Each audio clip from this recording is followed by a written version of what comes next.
On this episode of Drinks Around the Table, I sit down with cartoonist Sam J. Royale. We talk shop about his work, from his influences to his creative workarounds. We get into his fantastic comic anthology, DISHOOM, and how he approaches his logo work. Hope you enjoy.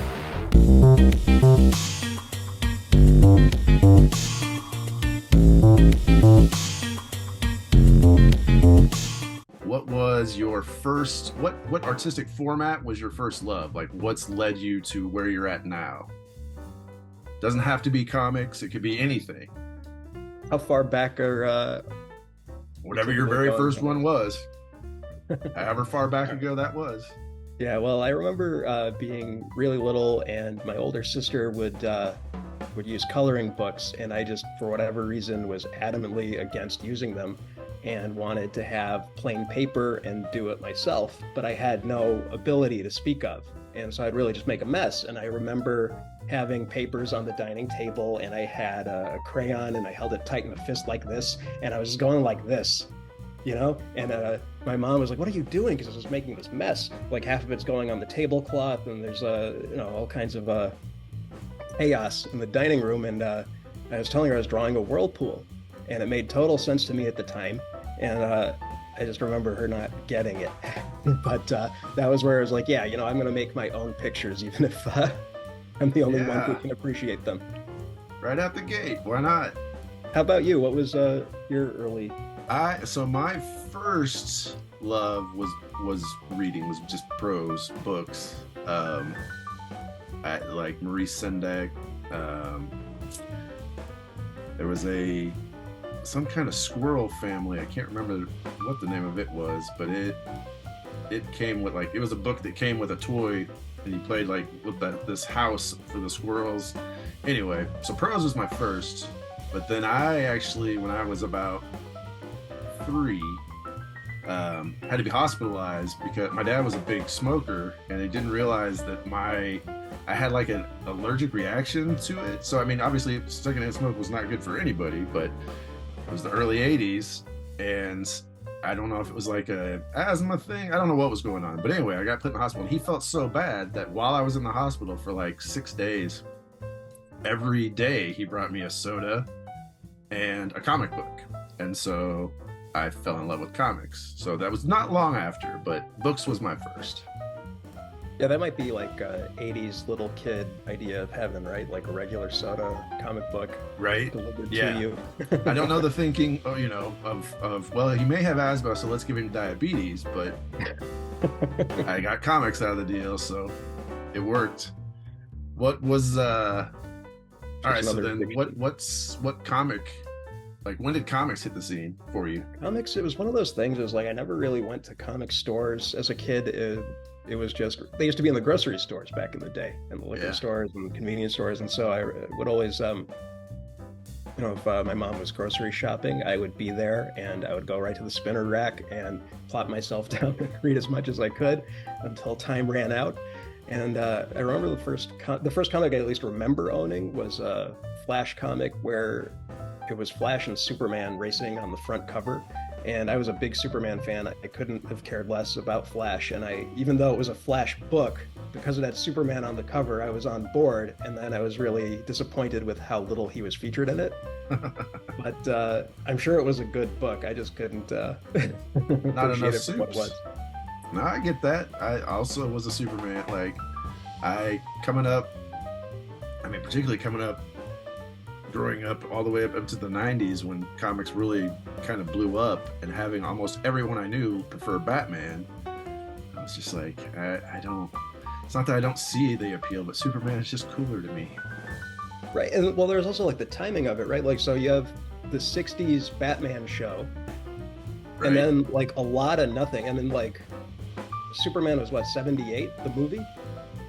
Yes, I think so. 77, 78, right. Yeah, so that's already been out for a little bit. And then, is that when, like, in the 80s they had like the Superboy show? Remember the live action first one. Superboy show? Yeah, it may have been late 80s or early 90s. It was early. 90s. I was just trying to figure out, like, doing the math, like, did that come before the 89 Batman? Because it was like, that's what we had delivered to our homes. Like, if you weren't reading comics, that's what you we're automatically going to gravitate towards. Sure. Particularly 89 Batman. Yeah, that was everywhere. Yeah. Which again, I get it, but yeah, I was always a soup guy. But all right, so then in between, before that Flash comic, were you already so enamored with making whirlpools and your own drawing that, like, were you making your own comics at that point, or did that not come until later? That was much, much later. There was no rhyme or reason or discipline or end goal other than to make the image. I was mostly about the drawing, and the writing came later. The Whirlpool was probably age 3, 4, and then the Superman comic was 5 or 6. So there's really not that much in between time. Right. But I definitely was not making comics in that interim. It was just a lot of drawing. Oh, that's cool. I mean, you're still in the wheelhouse. All right, so then jump to, well, this may be a huge jump, so we'll double back. But what was your first published work? Oh gosh. First ever published work, I don't think I even remembered to talk about this in any other videos. There was this magazine that, like, a Boston-based magazine called Kahani.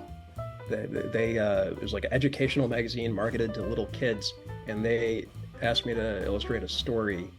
And I remember I did the illustrations, and I was really proud of them. I put a lot into them. And I took into account, like, the page layout and how it was going to appear on the page and everything, in regards to, like, in relation to the words, like how that was all going to work together, like the interaction of words and pictures. And then they published everything out of order and, like, flip-flopped, and they just kind of, like, moved it all around however they saw fit. I mean, there must have been a reason, like maybe like a advertiser dropped out and they had to change everything, but I remember, like, being really excited about getting the printed magazine in the mail, and then just oof. That was probably when I was, oh god, maybe 24, 23, 24. It was like, it was before I came up with a Sam J. Royale pseudonym by, like, a good few years.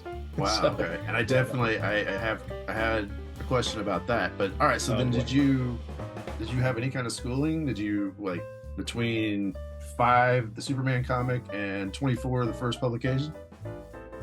I was really hard-headed about that, and, like, wasn't open-minded to any kind of instruction until my junior year of high school. My art teacher thankfully, like, gave me the kick in the ass that I needed, where she's like, look, you're pretty good, but you're not great, and, like, you need to work on this and this and this, and, like, you got to be more disciplined about it. And I feel like if she didn't present that to me the way that she did, I wouldn't have had any real drive to try to improve. I was definitely complacent, and so I think, like, the work actually got good from that point on, and then you would see leaps and bounds of improvement. But as much as I like to draw pictures, it just didn't feel like a real job, so I did not study it. And so what I did was I went to school for graphic design, not really knowing what it was. It's just that it sounded more like a real job that was kind of in the creative arena and seemed a little more feasible. But every elective I took an illustration course. And so it was, like, probably enough for a double major, but I just didn't bother pursuing that. And anytime I had, like, a design assignment to do, I would find a way to incorporate illustration into it and just really work on that kind of thing. So you still dug it? Sorry, go ahead. You still dug it. I mean, you still dug drawing. You just... Oh, yeah. Not necessarily a vocation. Right. I just didn't see how I could make that happen full time. Still can't, really. But maybe one day. Right? Yeah, so for now, the day job is still graphic design. I feel lucky. Like, it's so scary that we have to pick our jobs, like, that young. And, like, in other countries, they do it even younger. I don't know. I mean, I don't know about you, but, like, at 16, 17, I really didn't have much direction. And so, like, the fact that I picked something almost randomly and it happened to be the right thing for me was dumb luck, because I feel like a lot of my peers were changing majors and changing schools and doing all kinds of things. And I don't know, I just lucked into finding something that worked for me. Yeah, well, yeah, at least in your day job, you are maybe not tapping in completely to the creativity side, but you're definitely in the same wheelhouse. I mean, you're in the playground. You're just maybe not on the ride you or the swing set you want to be on Right. during the day. Yeah, I think that's a good way to look at it. I did nothing. I talking about not what you knowing what you wanted to do at 16 or 17. When I graduated high school, I left. I lived around the country in my car for a year. Like, I didn't have any roots. I just kept moving, and I'd get a gig long enough to fill the tank in the car, and then move again, go again, get cleaned up a little bit, because it'd get a little wild sometimes. With the hair would get a little too long, but I mean, I don't know how old you are, but I'm fairly certain I'm older than you enough that, like, the world view was different.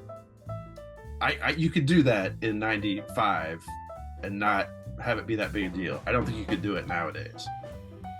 Yeah, maybe not. I'm not sure. I don't know if I'm really the right age to talk about like what the youth is okay with. Well, not so much the youth, but showing up to a farm out of the blue, unannounced, to see if they had any work. I know enough farmers now to know that wouldn't. Yeah.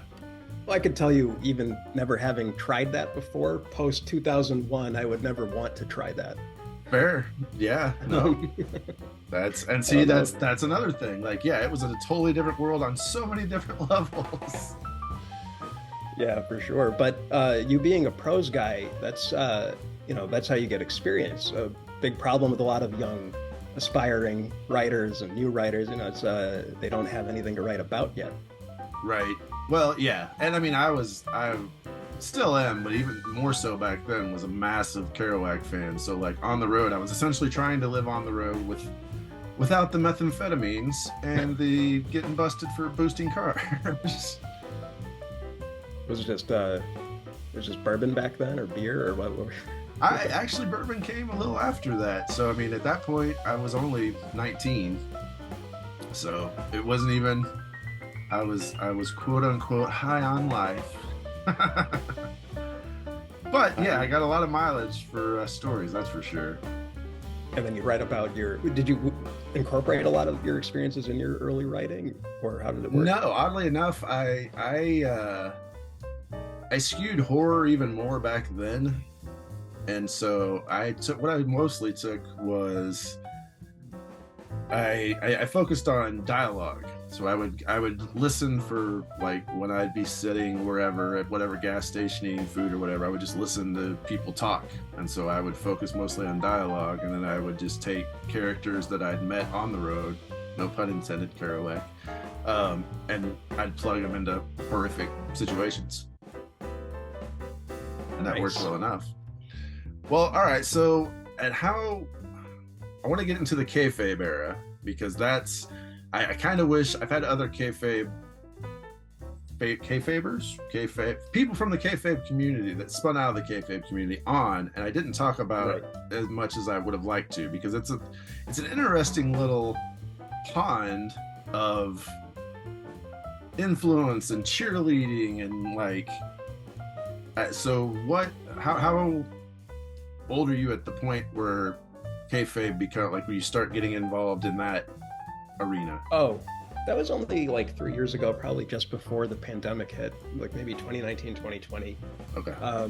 It was really just like the result of YouTube searching for interviews with certain creators, and their videos coming up, and that's all I had really pursued. And I don't know, I somehow like entered the Facebook fan group around the channel, and then the pandemic hit, and at the time my wife and I, my now wife, we were planning our wedding, and wow. Everything was chaos during that, and there was all that uncertainty around the wedding and around my job, like all of a sudden working from home and using Go to my PC, and it was all very difficult to get in a good rhythm with those things. And when you're overworked and stressed out, I don't know if you have this reaction, but I'm like, I need more to do to distract myself. And I somehow, like, I don't remember how I found out about it or like I wasn't one of the earlier people to join, but there was that image grand design project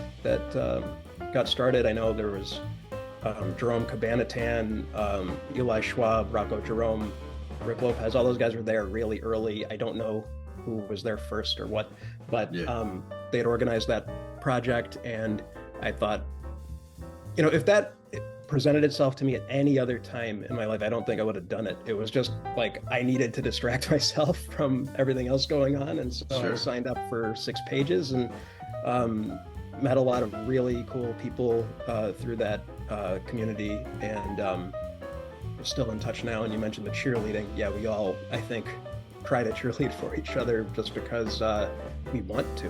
You know, there's a lot of good and talented people out there, and you just want other people to be able to enjoy their work. Yeah, no, I mean, 100%. I came to the group through Daniel Moeller because he just kept. So my thing for the pandemic was I'm going to teach myself how to draw, and I, much like you, yeah, it's like you're completely stressed out. There's a full-on pandemic happening. I got furloughed from work. It's like, let's just learn to draw.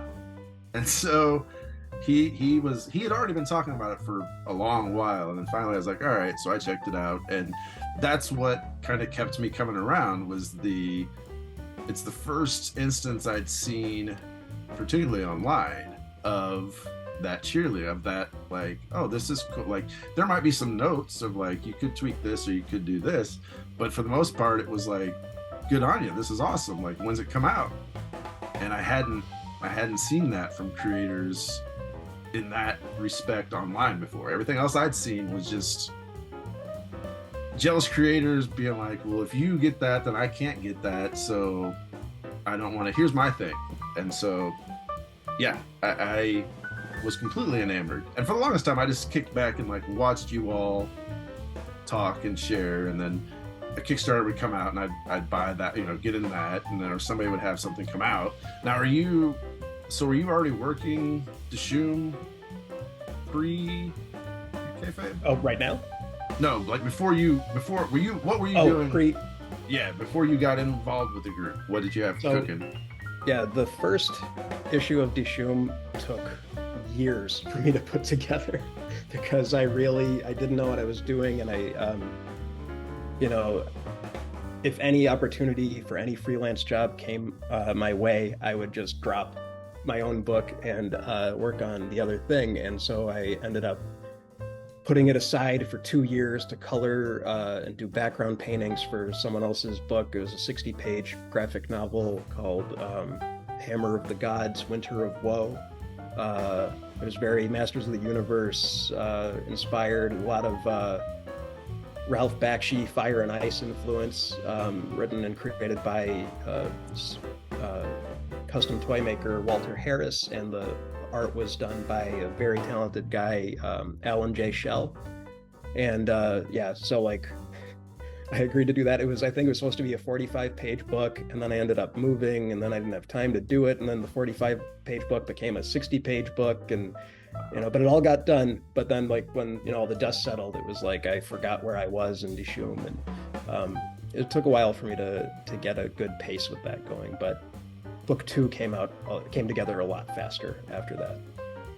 Well, so speaking of your colors, with DISHOOM, so with the first one in particular, now I've told you before that I definitely get that a heavy metal vibe from it, but it wasn't until, so I reread it before this to just refamiliarize myself with everything. Mm-hmm. And what's interesting, the colors make me, I think part of what drew me to it was it made me feel like the Scholastic book fairs of old. You used to get those like printed things showing you what was going to be at the fair, and all the pastel colors, particularly a kid of the 80s, like all the pastel colors and like just, you know, the figures and the artwork all throughout it. And that's the nostalgia button that it hit, more so even than heavy metal for me. And I didn't realize that the first time I read it. The first time I got it was the anthology stuff speaking to me, and like swords and guns, and so I immediately went heavy metal. But the Scholastic angle was one I didn't catch until the second read through. So props to you. Appreciate that. It's funny you mentioned heavy metal because to describe your book, I think I said it was heavy metal meets Calvin and Hobbes, Jan the Yeah. Vagabond. Yeah. Heavy metal, I think it's funny like to compare DISHOOM to heavy metal only because heavy metal is so overtly 12-year-old badass, Yeah. in its aesthetic. And I feel like DISHOOM is much lighter. That's fair. It's like a declawed heavy metal almost. It's maybe Tenacious D, trying to do heavy metal with an acoustic guitar. Um, but Still yeah, awesome. I appreciate heavy metal, and I would never take a comparison as an insult. I just don't think it goes as hard. Yeah. I did not ever make a connection with the book fair. That's a really interesting comparison to make. For me, I know exactly where my color sense came from, though. It's something that was instilled in me as a child. But before I get into that, you know that comic artist in Australia, Ashley Wood, did Pop Bot. He did a bunch of Okay, Spawn yeah. books back in the day. I'm a big fan of his work. He does very muted colors, very limited palettes, though, for the most part. And for whatever reason, that never came naturally to me. So I would like look at his work and think, wow, this looks so cool. And I would try to emulate it, and it would just be like rainbow vomited all over my sketchbook. And it's like, well, how do you go from here to here? Right. But I was able to piece together later on, like what had happened with my own colors. There were a lot of comic books I had as a child that came from India. There were Amar Chitrarakota comic books that like would tell stories from Hindu mythology, and there were these comics called Raj comics. They were kind of these low to middle quality superhero books, but all the covers of these books were super loud painted pastel colors, and I loved the cover paintings. I like completely was enamored by those. I look at them and just want to like go into that world. Same thing, a lot of paperback books, oil paintings, and whatever you see, the usual Frazetta, Jeffrey Catherine Jones, everything. I'm sure you Well versed, yeah. Even more so than with comic art in particular, and certainly not overseas comic art. I'm not versed in that at all. Well, not as much as I'd like to be. Like, I've certainly read some, but being a writer, like, I definitely was drawn to if the story of the book drew me, like, that's what made me read the book. Art was always secondary to me, and it's only since I started trying to learn, started this journey, that now I'm going back and looking at stuff that I've always loved, but looking at it, not reading it at all, and just looking at the art, seeing how it works. Right. Yeah. Because I asked my own little circle of friends, because I wasn't really part of kayfabe or anything at the point. I'm gonna learn to draw. Where should I look? Who should I study? Because that's what I did with writing. Like, I spent my entire life studying the masters and seeing, the stuff that people in school said, these are the masters, you should read these. Then the people of, all walks of life said, you should check out this book. And then just in my own tastes as they developed, being like, okay, well, I remember when Michael Moorcock in the early aughts re-released the Elric books. At the beginning, like in his prelude, he talked about all the influences on Elric, and he pointed to all of these golden age fantasy books. And so I made a list, and it's like, okay, now I gotta go buy all these. So I want to do that with art as well. And I mean, I had the amount of names that people gave me for artists to study was insane. I mean, it was overwhelming, and it was so like I didn't know what I didn't know, like I'd look at it and I couldn't tell you why something worked for me and why something didn't work. And then that led to, okay, now I get why I like this, and so I still don't have any kind of sort of style, but I can appreciate now that's how I went down the massive, it got me back to Gru. Like, I'd always loved Gru as a kid, but I didn't get what it was that drew me in. And it was the colors, it was the art. Like in that case, it was the art. The story didn't always make sense to me. Well, Sergio's definitely a master at study. If you're talking about masters, with your prose, who would you say was on your personal Mount Rushmore that you were really looking to for emulation or guidance? The ones that have I can certainly see their effects on, because I do have a style of writing that I can read something old of mine that I may not remember writing, but I can say, okay, well that's definitely my style. So the ones that have affected that style are Stephen King, Peter S. Beagle, Charles DeLint, and Neil Gaiman. Those are the four that I can see the influence in my writing. I think I've tried to work on muting that a little bit over the years so it's not quite so obvious, but I can still see it. Right. What about yours on how you draw?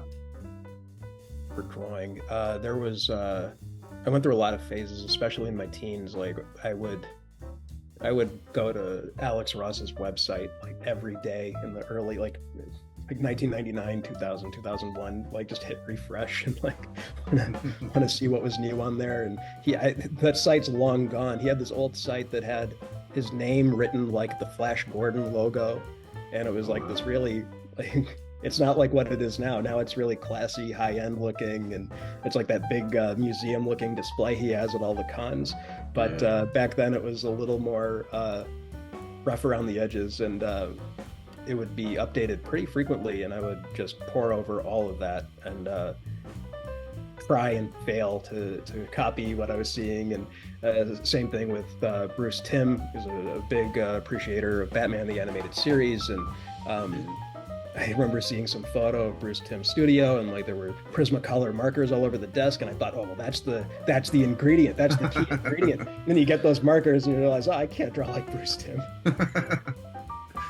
Yeah, it was definitely a learning process. And then later on in college, I really wasn't that well versed in a lot of comics, and still am not as well read as a lot of our peers with comics. But in college, that's when I got into Sam Keith and Bill Sienkiewicz and Ashley Wood and all those other people. And but you said that you were learning to draw during the pandemic, and then you'd like show it to artist friends for feedback. Was that all Jan the Vagabond stuff, or what were you? No, that was just me doing. Like I did the what is it, Inktober? I put some stuff out there then, but it was mostly just I was doing a lot of not tracing but copying, like finding people. I got really and still am really into Usagi Yojimbo. So like Stan Sakai, like his backgrounds became just another master. Those are my two that I studied the most for Jan. But yeah, early on I didn't know. I had no idea what. It wasn't like a lot of our peers have, these stories that, I want to make this comic, and it's been kicking around, percolating for a decade, and I literally don't. It's the one place I have so plotted out my prose work, like what I need to work on when to get all the projects that I want to get done out, if I'm lucky enough to live to be an old man, that with the comic stuff, with the Jan, I had no idea. It's just fun. I'm just playing. You're just distracting yourself during the pandemic, basically. Yeah, during the pandemic, it was literally just. I mean, well, I just got sick of saying I can only draw stick figures, basically. And when you have Daniel Moeller, like he's constantly just draw, just do it, just shut up and do it. My wife was the same way. It's like she got me my drawing desk, because I was digging. I found that I really enjoyed drawing. Like at that point, it was never supposed to be anything that I showed anybody. It's like, it doesn't have to be. Yeah. Seeing how the sausage is made. Like you don't need to see. Like this is just for fun. And I've said this whole time that if Jan ever gets to feeling that it's not that way, it's not fun anymore, I'll stop. Like I literally need this to just be a fun playground to play in. I got a question about your process too, because like it sounds like what you were doing for drawing practice was mostly draftsmanship related, since you were copying things you were seeing other artists do. And I find that interesting because, like, when I read the first issue of Jan the Vagabond, I was really struck by how well you write visuals. A lot of times when prose authors try to transition to comics, they have like these stumbling blocks because they try to cram too much information on the page, too many panels, not realizing how many panels a certain action requires. And I felt like you had a lot of the mechanics down, like in terms of page layout, panel flow, the dialogue balloon placement, everything. And it was like, wow, this does not seem like somebody's first comic when it comes to the way the book is organized. I appreciate that. I had written for comics, and I mean, this is another thing where Daniel course corrected me multiple times. Because until Jan came out, he was the artist. Like, we grew up, I was going to be the writer, he was going to be the artist, just because he already had a natural inclination to draw, much like you. He just did it. It was as simple as breathing for him, which was infuriating when we were kids.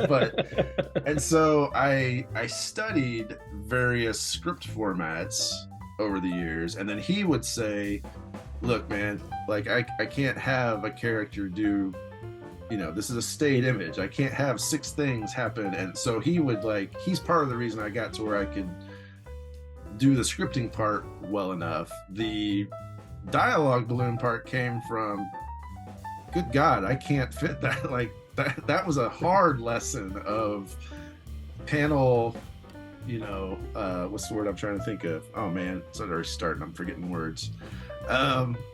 Panel, like, being aware of your space on your page. And so then, yeah, all of a sudden it became, that's probably part of the reason I got to it being a kid talking to a sentient evil meteorite, is that the dialogue is very simple. Like, there's not a lot of verbose situations.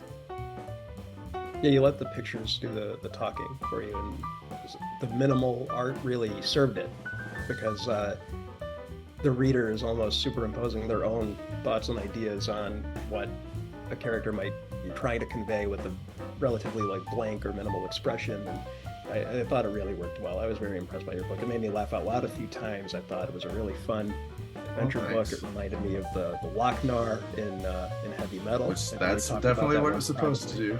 Yeah, definitely a big fan there. All right, well, with DISHOOM, were you in a similar boat with me and my prose work? Like, did you just have so many different stories and an anthology was the way to approach this, or was it always an anthology? It was kind of a weird thing where probably my late teens through early 20s through my mid 20s, it was something where it was just in the back of my mind, one day I'm gonna make a comic, but I never actually did. And the ideas would just build, and like, you couldn't even hold them all in. They would come out, like, you'd be at work and you have a notepad for work-related notes, and you just start doodling, and you could go back and look at those old work notebooks. You'll basically see, like, the blueprints for all the things that came in DISHOOM like a decade later. It was just like this world that kept building organically on its own, and I had to do the anthology thing. I tried initially to, like, just build it all around one character and see if that would work, and I couldn't make sense of it. And so, like, the way I think of DISHOOM is, like, think of a quilt, and every story is a patch on the quilt, but you're not being presented a patch in any particular order. And so when it's all done, maybe you'll kind of see how it all fits together, but if you don't, you can just appreciate each patch on an individual basis. Oh, 100%. Yeah. Well, and okay, so that begs the question, do you have it, is it that mapped out where you know how many issues DISHOOM is going to be, to where each, like, how long each story is? No. That's fair too. Like, that's fun too. It's one of those things where it's like, I have an idea of it, and it's a very solid idea, and it's like written down. It's like, this is exactly how it's going to go. And then that sits there. and I don't get to touch that story again for, you know, a few months or a few years because I'm doing other things. And then by the time I get to that idea, whatever is going on in my life or in my head in that moment is going to work its way into that story, like it or not. It's just how it works. And like there's like a there's a good example of it where, let me find the thing, in DISHOOM 2, there's a story, one of the stories is called Diamonds and Disappointment. And there's this page here on this side where the dialogue is basically this character with the pink hair, Helga Hale, just voicing her frustration with how no progress is getting made. That is because I redrew this same page like 6 times. And that ultimately reflected itself in the writing. Like, you coming from prose, I imagine you are working tightly scripted, or how? Not with Jan. Like with Jan, so issue 2 is scripted, or as I've now got that written, but it, much like the first one, it's kind of my style with prose too. Like I don't have an ending necessarily when I start a project.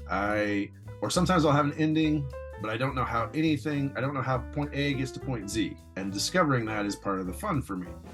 And so with Jan, I just had the image of a meteorite, and it's much like the Lochnar. It's bad. It's not a good thing. And I liked the idea of just a young child, because at that point I didn't know who Jan was. I just knew it was a kid who was going to be completely immune to it, like just so in love with living that was ambivalent to this entity that's trying to be like, you can be all powerful. And so that was it. And so that's why the first part of the issue is them meeting. And then the second half is, I thought, well, what would be fun here? Like, he doesn't care about who he has deemed Gertrude wants. What is he out here for? And that's he's hunting for a stick. And so that's the second half. And the second issue is much the same. Like, I didn't know where I was going with the first half. And so each comic or each issue so far seems like my thing is going to be, there's going to be 2 little tales in each issue. Again, I have no idea how long it's going to go on for, but you said something interesting though that reminds. So I'm a huge Guillermo del Toro fan. Like, okay. he's my favorite living director probably at this point, maybe of all time. But he said recently that his film, he views, like, people view his movies like, you've made all these movies, but he views his filmography as biography, and he can do much like you said. When you look at that page, like at a certain page, like, it is whatever you're doing at the time. Like, your life is kind of guiding your art in that moment. And that's fascinating to me, like, to view your work, your art, as a biography or an autobiography. Yeah, it's something I like half joke about sometimes, where I'll say like DISHOOM is like, and then I'll list all the ridiculous things in it and then say, so clearly it's autobiographical. You know, it's got this pink-haired superhero, it's got this assassin with a like spider motif, it's got this immortal barbarian, it's got these Norse gods, it's got, you know, and it's like, yeah, so it's an autobiography. Sure. But it kind of is. Yeah. And, so I don't know where that comes from. It's just something I can't seem to get away from. Like, even if I'm doing work on someone else's thing, like, those personal elements are going to come in one way or another. I'm not going to name like specific projects, but there's one where like I did a project for somebody and someone else had seen it, and he's like, your disdain for the material is so evident. Wow. And I was like, I was trying to hide it, but I guess it showed through. And what are you gonna do? Yeah, no, I wouldn't fight it. If that's lean into it. It's working for you, so yeah, lean into it. I do have to ask. So with issue 2 of DISHOOM, and then with the like Christmas cards that you can get on your Etsy, or cards anyway, decorative cards. Yeah, I'm so glad you brought those up. Now that Halloween's over, I feel like we can finally talk about Christmas. I yeah. like Halloween, but I there's no Santa Claus. I love Halloween. All time. I'm still in a little bit of a funk that it's over. But where? What's your deal with Santa? Like, it's dope. It looks really cool. But what's up? That's a fair question. Um, I guess Santa Claus to me is just another mythological figure to draw from, and mythology is something that always has fascinated me. And Santa Claus, it's just one of those things. Like, if you ever read L. Frank Baum's Life and Adventures of Santa Claus, and then there's that great Right up there. Rankin Bass Yep. stop motion adaptation of it. I just really like that feeling, that idea of like the innocence of childhood and magic being real and all that stuff. If that's like where I like to keep my head at in its resting state. So Santa Claus is just like an easy gateway for that. But you're right, there is like an iteration of Santa Claus in DISHOOM 2, where he's kind of merged with Odin. A little Norse, So yeah. some Norse mythology mixed in with Christmas. But yeah, And it's big fan of hilarious. Santa Claus. It's hilarious. Like, it's a hilarious piece. And I mean, your artwork is completely dope. But I was like, I'm sensing a theme. I don't fully understand the theme, but I don't either. it's cool. Like probably since I was a teen, I would like every winter, every December, I would draw at least one Santa Claus, and that's something I've kept up with. Most of them are not worth sharing, so that's why I don't share them all. But the ones that I do like are available as Christmas cards on my website. Yeah. Well, I mean, they look amazing. Like, yeah, Oh, it's that is no shade at all whatsoever towards your work. It's just I did have to ask. It's fair. I know it's silly, and like, I always wonder how it comes across, because I know, like Thomas Kincaid, the painter of light, that whole thing, Right. and like he'll do like those Disney pieces and the Santa Claus pieces, and if you ever, like, apparently early in Kincaid's career, he was a background painter for Fire and Ice, the Ralph Bakshi movie.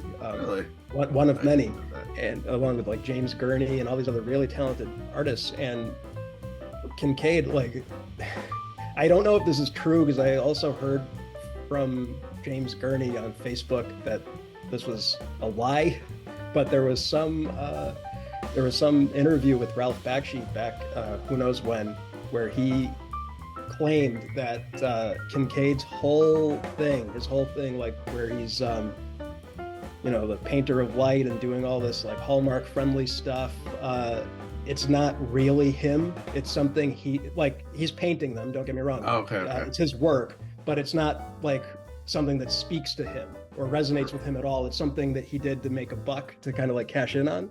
Right. Because he's a guy who could essentially, he's talented enough to paint anything he wants. He can do whatever he wants, and he's like, well, this is what is going to make me some money, and so that's what I'm doing. Allegedly, that's what Ralph Bakshi's version of Kincaid's career is. And yeah, for me, I just genuinely love Santa. I don't know, like, it doesn't matter if they're selling or not. I'm going to be painting these anyway, and I don't know if I could really explain why. No, I dig it. I don't think you should explain. I did ask, but if it had been like, hey, it is, that's the answer. I dig Santa. That's a good enough answer.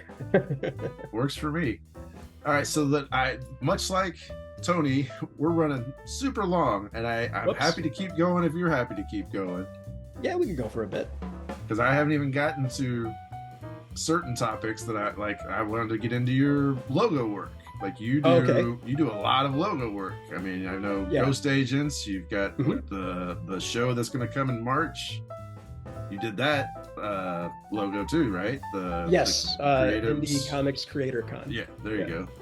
So first of all, do you have any idea how many logos you've done? Like, how many pieces you've done on that front? Oh gosh, I never counted. I think in our comic circles, I would estimate maybe 10, 11. I'm honestly not sure. I'm looking at the table right now to see. I did, for James Windsor Smith, I did the cover and logo for Papa Balloon and Cactus. Speaking of Santa, there's also the Christmas special that Nice. he only let me do because he found out how obsessed I was with Santa. He actually was not going to have me do 2 covers in a row. So that was just dumb luck working in my favor. Right. So I did those logos, and I did DISHOOM, I did Ghost Agents, I did a book that Ben Granoff introduced me to that he did a lot of the art for, called Oh Fuck Why. I did, Indie Comics Creator Con, like you mentioned. What other logos?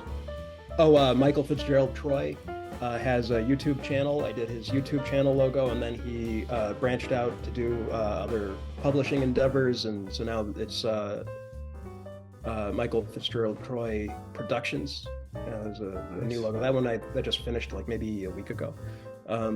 There's a few. There's Suspense Stories of the Silent for Peter Hensel. What did you Nice. say? Oh yeah, duh. My wife reminded me. Eli Schwab's company, Cosmic Lion Productions. Ah, So, that's a pretty big one, yeah. Can't forget that. I have the bag right next to me. But so they're kind of adding up. It's something I really enjoyed doing. Well, okay, how do you approach do you approach logo work any differently than you do, say, DISHOOM, like your comic work? Like how does that approach work? It's definitely not autobiographical. It's more biographical, though. I really look at the client, their goals, what they're trying to communicate, and how can I best convey that visually. It's not about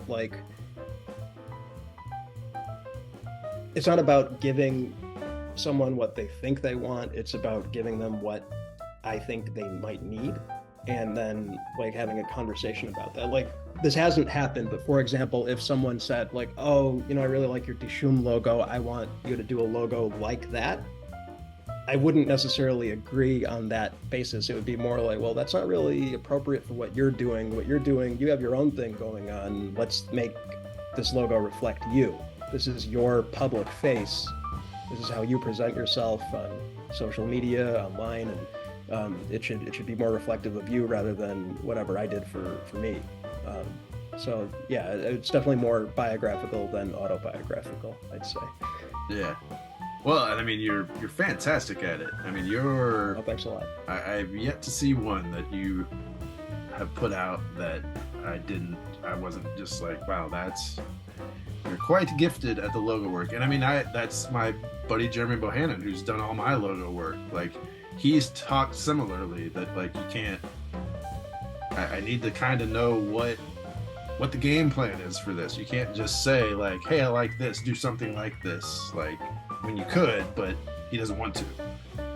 But there are different approaches, and Yeah. there's no wrong answers. There are Sure. some designers who have established their own house style, and they're going to put that out, and you know what to expect from them. And when you ask them to do something, you know exactly what you're getting, and that's a totally valid way of going about it.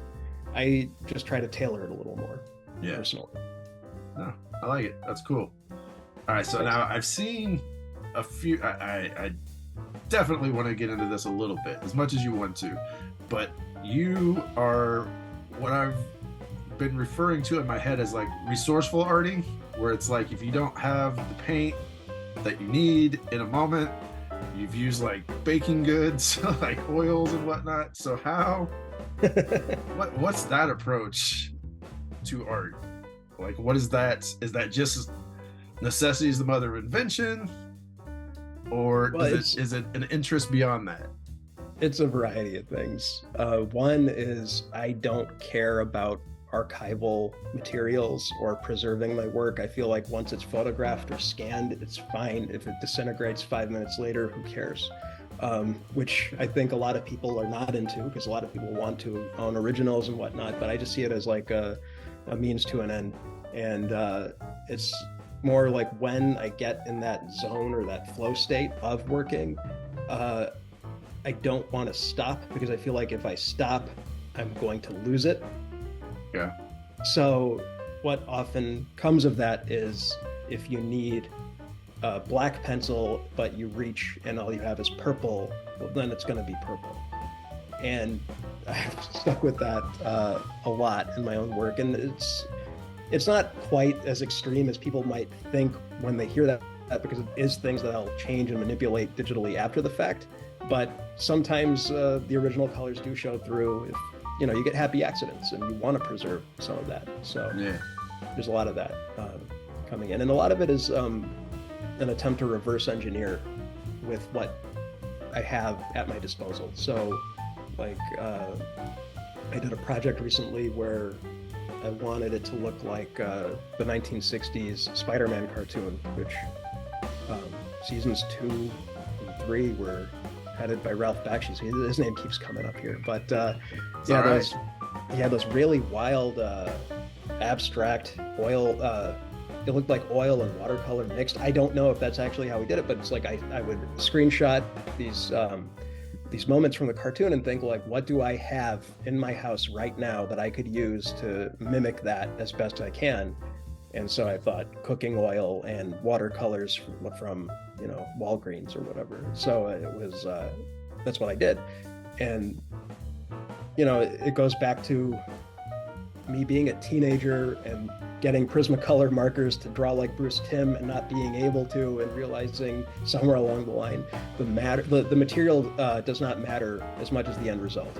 Yeah. As long as you're able to achieve the look that you were attempting to achieve, then it doesn't matter. It doesn't matter if you're using a Sharpie or whatever. But that being said, there's always a disclaimer. I was using Sharpies maybe in 2019, and the fumes really got to me, and I got sick to my stomach if I was like in the same room as a Sharpie for like 3 months. So don't use Sharpies and get too close to the paper. Right.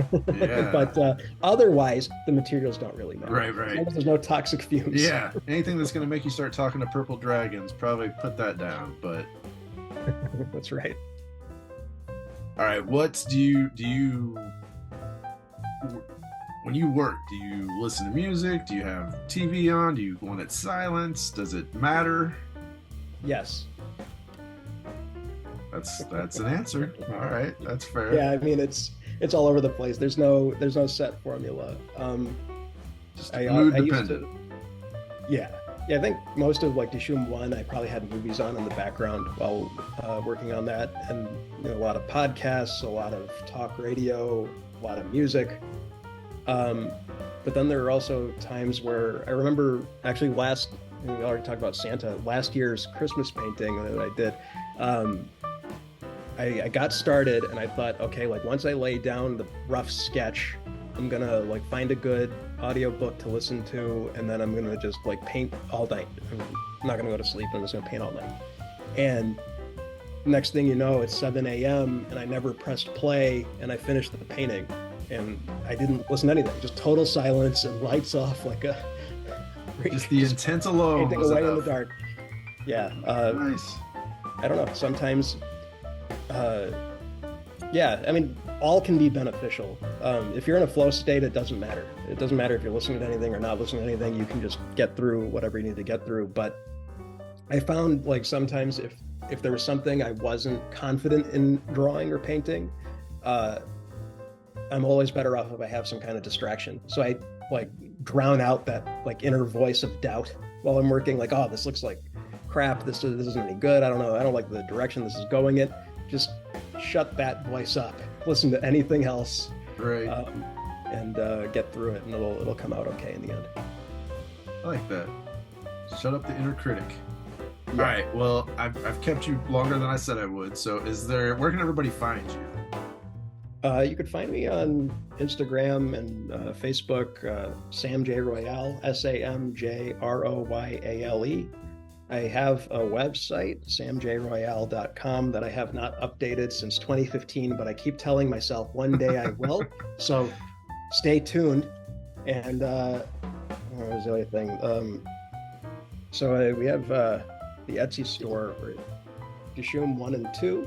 In print and digital formats are available on my Etsy store, and that is etsy.com/shop/SamJRoyale. You You can also get the Santa greeting cards. They're blank on the inside.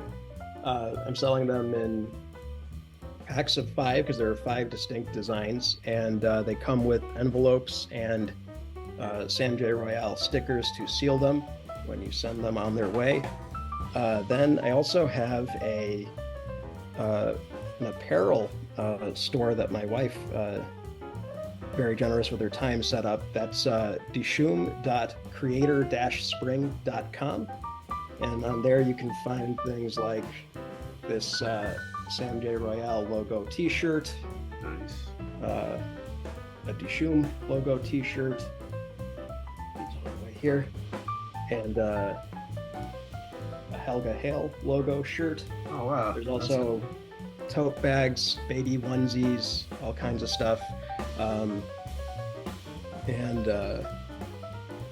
other things to promote. I already held up James Windsor Smith's books.